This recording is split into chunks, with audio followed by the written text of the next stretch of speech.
Look what I found. Got another 3 kitties again.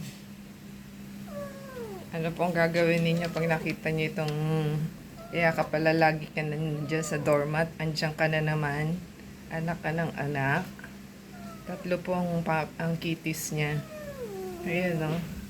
Very protective. Paano kami lalabas na kung nandyan ka? Ay nako. Alis ka na dyan.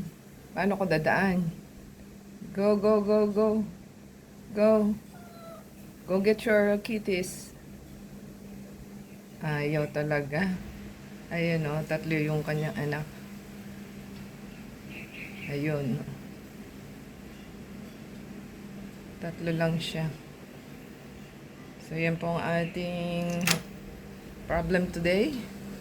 Aga-aga, ayan ang problema.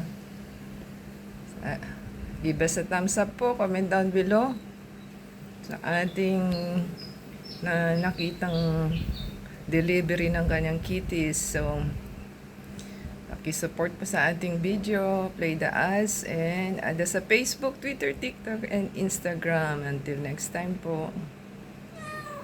Oo, paano? Lahat ng anakin mo, aadapin namin.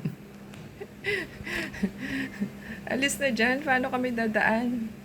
Siguro kakapanganak lang niya. Ano? Diyan ka na lang? Ano kami dadaan? Doon ka sa bakso. Ayun, nilapit na yung box sa iyo. Ayaw pa rin.